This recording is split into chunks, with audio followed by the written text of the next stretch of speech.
What we're looking at here is a 1960 model Triumph Bonneville, first registered 12th of December 1959.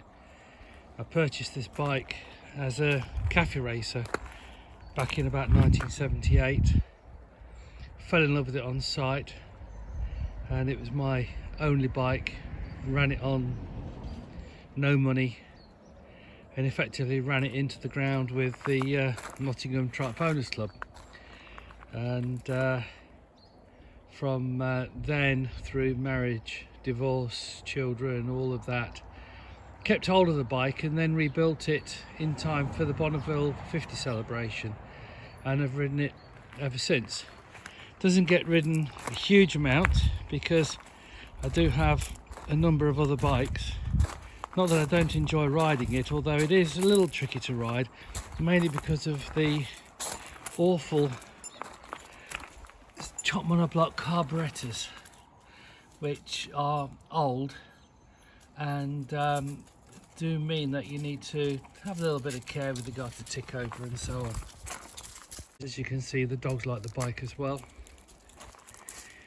She's been reliable, always has been, when she was a cafe racer, and now, although at the Bonneville 75 celebration she decided to play up, and I think I've identified it as the magneto really just needed a bit of a clean up inside, but time will tell as to whether that was a bit of an aberration or whether there's something else. But I love it. It's probably the last bike I'd sell, having owned it for so long.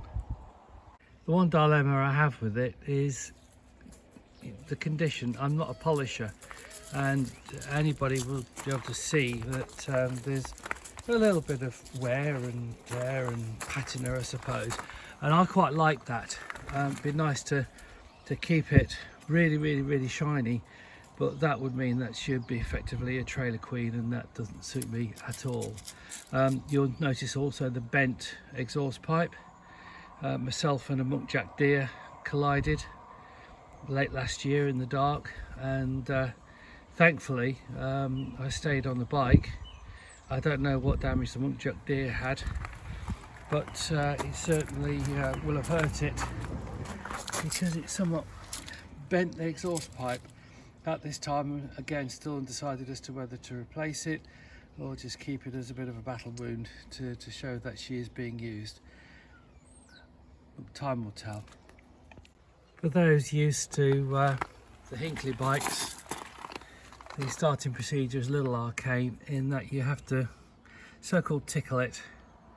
So basically flood the carburetor, in this case flood the central remote float chamber. There's no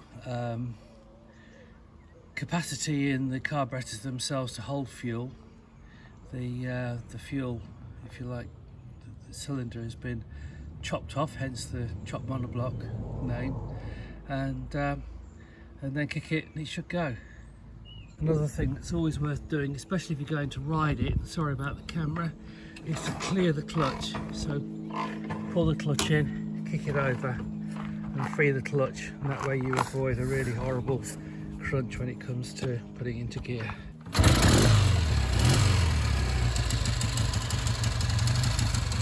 you have to remember to give her a lot of throttle when you kick her over. And you can see down here,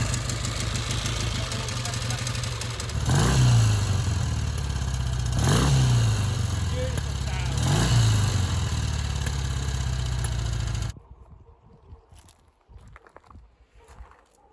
So I hope you enjoyed that.